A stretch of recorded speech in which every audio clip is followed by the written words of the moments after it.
Hello, my name is James Webster and I'm going to be talking to you about Manuka honey.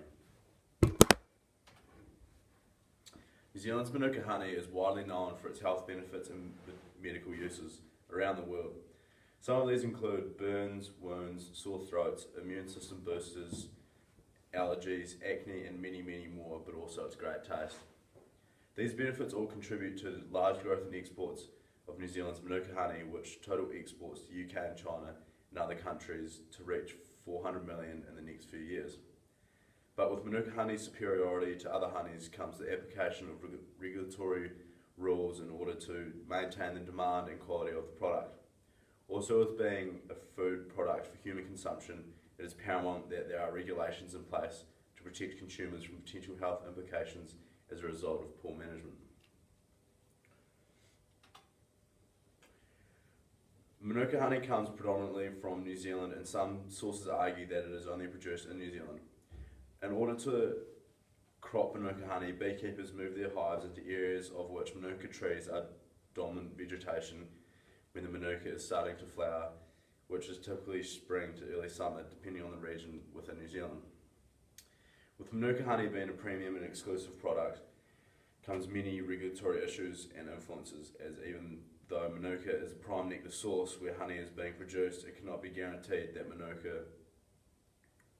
it is all Manuka that has been fed on by the bees. This has in the past generated a very blurred line in terms of the definition of Manuka honey, where in cases questions were being raised about the authenticity of some of the honey being sold in New Zealand Manuka honey overseas markets. There's many regulatory issues throughout the supply chain, from production to processing to marketing and labelling to exporting, and then finally the consumer. The two most significant regulatory influences on the Manuka honey production is the Manuka honey scientific definition produced by the MPI and the Food Safety Code for suitable processing and production materials. Manuka honey definition. This has led the Ministry of Primary Industries to generate a clear and scientific definition of Manuka honey to ensure New Zealand's Manuka honey's premium position in overseas markets is maintained. From 2014 to 2016, MPI ran a Manuka honey science program to develop a criteria for identifying Manuka honey from New Zealand. The definition is maintained by a series of scientific analysis, including 5 attributes, which is 4 chemicals and a DNA marker. If the honey does not pass one or more of these attribute tests, it is not Manuka honey. It is important that overseas regulators have confidence in the assurances we give them about New Zealand Manuka honey, and that consumers in those countries are confident they are getting the real deal. If not, our access to markets could be put at risk, or we may lose a premium price of which our bee products command overseas.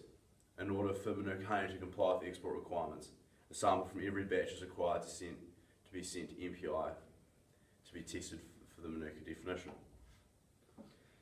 In terms of processing, there are strict requirements on what materials can be used to maximise food safety and minimise any risks of contamination and potential food safety risks. According to the Food Safety Act Code of Practice, it is required that the following materials must not be used if they come in contact with honey: cast iron, galvanised iron, metals such as cadmium, lead and other alloys, sponge rubber, stone, slab leather, and fabrics. Some exclusions apply for filters and strainers.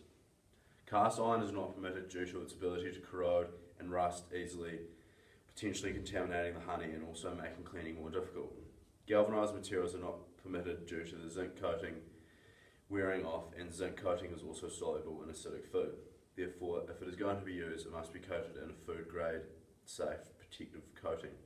This leaves high-grade stainless steel as preferred material for equipment that comes in contact with honey or any edible bee products. New equipment that is coming in contact with honey or bee products should come with a letter of guarantee ensuring it is safe and suitable for food production. This is an extremely important aspect to food safety, as the processing stage of the supply chain is where honey is most vulnerable and most at risk of contamination in the supply chain. Therefore, to minimise as much risk as possible is of paramount concern. One of the main issues for Manuka honey supply chain is the Manuka honey industry and the Manuka honey industry in general is the issue of Manuka honey labelling across the world.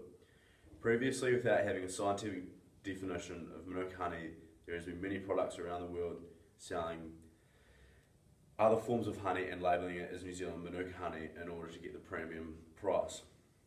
With the discovery of this has damaged the industry and caused a loss in consumer confidence. With the newfound scientific definition, allows us to restore the confidence in the market, enabling the industry to grow at the rate it previously has been. In conclusion, with the substantial growth of Manuka honey industry and the goals of reaching New Zealand 1.2 billion in Manuka honey exports by 2026, it is essential that the product remains to be superior. In order to ensure the growth and demand for New Zealand's Manuka honey, it is vital that all stages of the supply chain there are many regulations in place. These are all to ensure the safety and the quality are at a level which upholds New Zealand's reputation of a high quality primary producer, both all industries but the Manuka honey industry more specifically, but also to maximise the customer satisfaction at the end of the supply chain.